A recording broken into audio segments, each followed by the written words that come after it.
કચ્છ જિલ્લાના ભચાઉ તાલુકાના વોંધ ગામમાં દિન દહાડે હત્યાની ચોંકાવનારી ઘટના સામે આવી છે।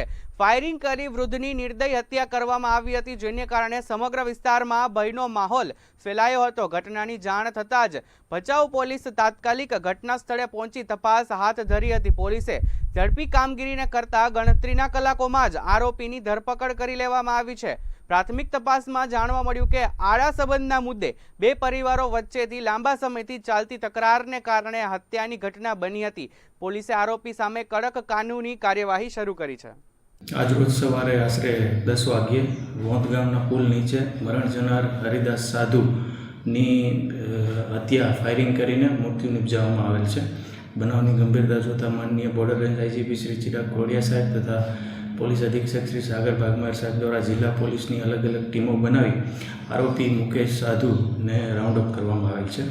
બનાવનું મુખ્ય કારણ જોતા મરણ જનાર હરિદાસની પુત્રવધુ સાથે આરોપી મુકેશને આડા સંબંધો હતા, તેમજ મરણ જનાર હરિદાસના સગા નાના ભાઈ અને એનો દીકરો મુકેશ થાય છે।